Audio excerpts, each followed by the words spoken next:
Hello students, in my last video I explained packaging and its functions. Packaging was the second element in the product mix. Now in this video I am going to explain you the third element of product is labeling. Remember, just to give you a short mind map, we are in the 4 P's of marketing. We are studying the first P, that is product, in which we studied branding, then packaging, and the last one is labeling.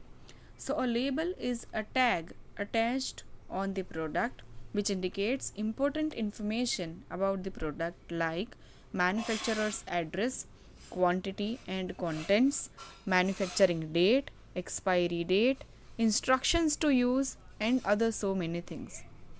So a label normally is needed on each and every product, whether small or big in size. Labeling would be clearer from the functions it performs. See the functions. The first one is describe the product and specify its contents. So with the label, a reader of it or the user of the product would come to know what are the ingredients of the product and how to use it. So for example, on the Johnson's baby powder bottle, the label would specify the date of manufacturing, expiry date, quantity, say 100 grams or 200 grams, etc.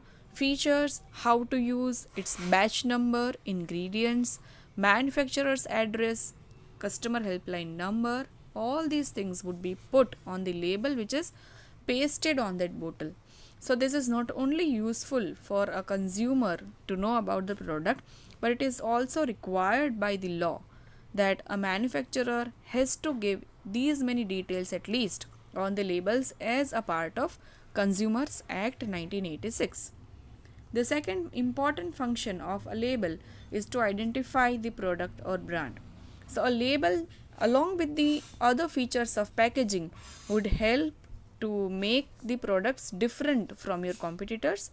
All the manufacturers would use different size, style and shape of labels to make their product more attractive and also to make it different from other products. Third function is grading of products. Label would also help a product differentiate into different categories depending on the quality. Say the label on a hair shampoo would say that it is for dry hair or oily hair or for the hair fall protection or for the dandruff protection, right? In the same way, each and every product has some kind of grading. Say on the wheat also you have gradings or say based on the regions from where the wheats are from. So this also can be mentioned on the wheat sack.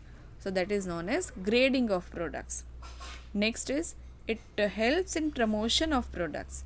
So informative and attractive labels attract potential customers and persuade them to purchase the product.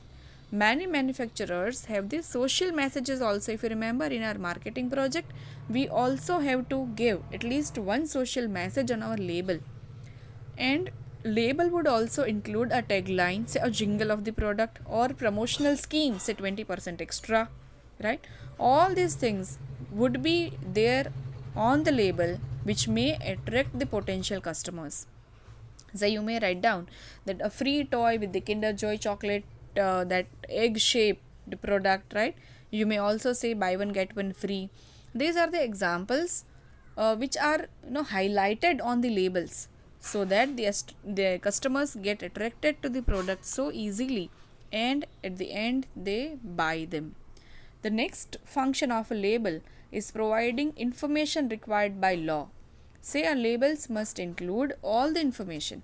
For example, on the cigarette manufacturing company has to make this statutory warning that smoking is injurious to health, right? Or even in a movie scene when somebody is consuming the alcohol or say having the cigarettes, they have to mention there at the bottom of the screen that this is injurious to health and drink and drive should be avoided or it causes cancer. Such statutory information is required to be put on the label. So that is also a legal compliance all the companies have to fulfill. The last act of the label or the function of the label is to walk as a silent salesman, that by reading it, actually the salesman would speak and explain, right, if it is an actual physical salesman. But here the label would work as a silent salesman, speaking nothing, but by providing all the information on that small piece of paper, it speaks for the product indirectly, right?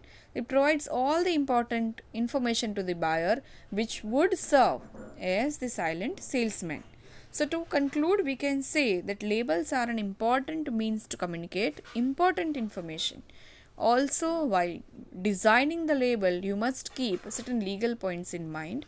It would help promote your sales as if actual salesman is promoting it, right? This is all about label. In my next video, we will be moving to the next second element of marketing mix, that is price.